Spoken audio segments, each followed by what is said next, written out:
విడుదల పార్ట్ 2. అసలు దీన్ని సినిమా అంటారా? నెక్స్ట్ ఈ సినిమా థియేటర్లో స్టార్ట్ అయినప్పుడు ఒక డిస్క్లైమర్ వేశారు. కానీ కాదు, ఈ సినిమాలో ఉన్న ప్రతి ఇన్సిడెంట్ కూడా ఎప్పుడైతే మనిషి ఒక సంఘంగా ఒక సమాజంగా బ్రతకాలని ఆ దేశంలో ఉండే వ్యవస్థలు ఎలా పనిచేస్తున్నాయి అని గమనించాలి. అలాంటి వాళ్ళకి ప్రభుత్వాలకి ఎన్నో సంవత్సరాలుగా పోరాటాలు జరుగుతూనే ఉన్నాయి. కానీ మనకి స్వాతంత్రం వచ్చిన తర్వాత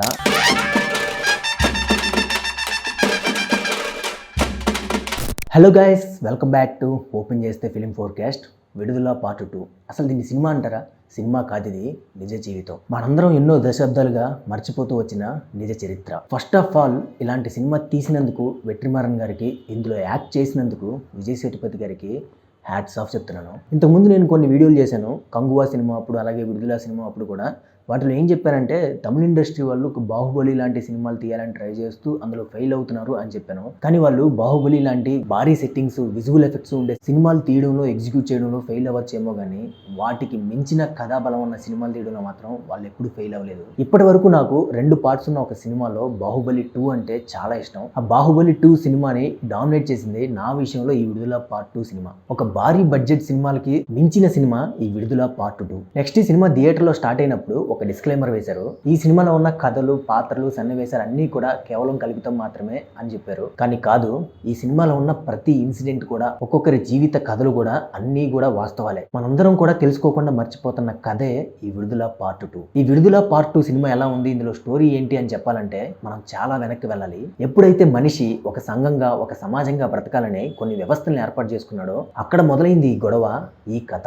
ఒక మనిషి మీద ఇంకో మనిషి ఆధిపత్యం కావాలనుకోవడం, అధికారం కావాలనుకోవడం, దానికోసం సంపద, దానికోసం అక్రమ సంపాదన, దానికోసం దోపిడీ, దానికోసం ఆక్రమణలు, ఆ తర్వాత యుద్ధాలు, పోరాటాలు, తిరుగుబాట్లు, విప్లవాలు, హింస, అహింస, శాంతి, అశాంతి, మార్క్సిజం, కమ్యూనిజం, ఇలా ఒకదాని తర్వాత ఒకటి ఎన్నో పుట్టుకొచ్చాయి. ఒక దేశం ఎలా ఉంది, ఆ దేశం అభివృద్ధి చెందిందా లేదా అని చెప్పాలంటే ఆ దేశంలో ఉండే వ్యవస్థలు ఎలా పనిచేస్తున్నాయి అని గమనించాలి. ముఖ్యంగా మన దేశం విషయానికి వస్తే, దేశం ముందుకు నడవాలంటే రాజ్యాంగం అవసరమే. అంతకు ముందు పరిస్థితులు ఎలా ఉన్నా కానీ మనకి స్వాతంత్రం వచ్చిన తర్వాత అసలు మన దేశం యొక్క ప్రజలు కానీ, వాళ్ళ జీవనం కానీ, వాళ్ళ జీవన పరిస్థితులు కానీ, అసలు మన దేశం దేని మీద పూర్తిగా ఆధారపడి ఉంది అనేదాన్ని పూర్తిగా అర్థం చేసుకోకుండా అప్పటి వరకు మనల్ని పరిపాలించిన, మనల్ని బానిసలుగా చూసిన ఒక బ్రిటిష్ వ్యవస్థనే కొన్ని మార్పులు చేసి, అలాగే వేరే దేశాలకు సంబంధించిన రాజ్యాంగాలను కూడా పరిశీలించి వాటిల నుంచి ముఖ్యమైన వాటిని తీసుకొని ఇక్కడ మన దేశంలో అమలుపరుచుకున్నాం. ఆ వ్యవస్థలోని భాగాలే ఎన్నికలు, పోలీస్ వ్యవస్థ, చట్టాలు, పార్లమెంటరీ వ్యవస్థ, ఇలాంటివన్నీ కూడా. కానీ మనకి స్వాతంత్రం వచ్చిన తర్వాత మన దేశంలో చదువుకున్న వాళ్ళ శాతం చాలా తక్కువ.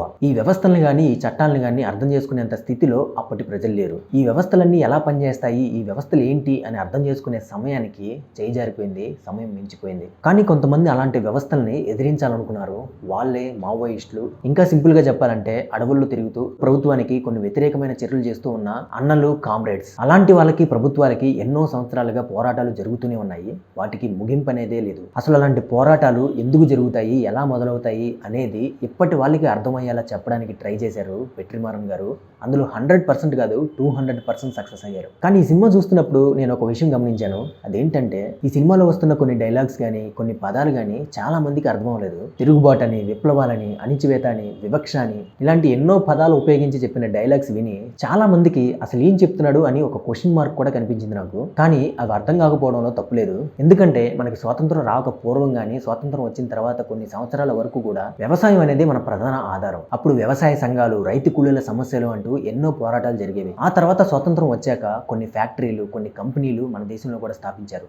ఆ ఫ్యాక్టరీల్లో, ఆ కంపెనీల్లో కార్మిక సంఘాలు కార్మికుల యొక్క శ్రేయస్సుని, న్యాయంగా వాళ్ళకి రావాల్సిన జీతాల గురించి, శ్రమ దోపిడీ గురించి ఎన్నో పోరాటాలు జరిగాయి. కానీ ఆ తర్వాత లాస్ట్ 2-3 డెకేడ్స్ లో విపరీతంగా వచ్చిన ప్రపంచీకరణ, పారిశ్రామికీకరణ, వీటి వల్ల దేశంలో పరిస్థితులు మారిపోయాయి. దేశ ప్రజల యొక్క ఆలోచన విధానం కూడా మారిపోయింది. ఆ తర్వాత నుంచి ప్రతి తల్లిదండ్రులు కూడా వాళ్ళ పిల్లల్ని మంచిగా చదివించుకున్నామా, తట్టు ఇంగ్లీష్ మీడియం చదువులు చదివించుకున్నామా, వాళ్ళ జీవితంలో మంచి ఉద్యోగాలు సంపాదించుకున్నామా, ఒక మంచి పొజిషన్లోకి వెళ్ళామా, మనకంటూ కొన్ని ఆస్తులు సంపాదించుకున్నామా అనే దాని మీదే అందరి దృష్టి వెళ్ళింది. ఆ తర్వాత మనం ఎక్కడెక్కడికో వలసలు వెళ్ళడం, అక్కడ ఒక జాబ్ తెచ్చుకోవడం, వారమంతా అక్కడ పనిచేయడం, వీకెండ్లో 2 రోజులు ఎంజాయ్ చేయడం, సోషల్ మీడియా, ఎంటర్టైన్మెంట్ అని ఇలాంటి వాటిల్లోనే మునిగిపోయాం. అప్పటికి ఇప్పటికీ ఉన్న తేడా ఏంటంటే అప్పుడున్న ప్రజలకి వాళ్ళకి బానిసత్వంలో ఉన్నారు అన్న విషయం తెలుసు. కానీ ఇప్పుడున్న మనకి మనం బానిసత్వంలో ఉన్నాము అన్న విషయం కూడా తెలియదు. ఇలాంటి సిచ్యువేషన్లో ఉన్న ఇప్పటి మనకి, ఈ జనరేషన్ వాళ్ళకి ఈ విడుదల పార్ట్ 2 సినిమాలో చెప్పిన డైలాగులు కానీ, ఆ డైలాగులో యూజ్ చేసిన పదాలు కానీ అర్థం కాకపోవడంలో అస్సలు ఆశ్చర్యం లేదు. కానీ ప్రతి ఒక్కరిని నేను కోరుకునేది ఏంటంటే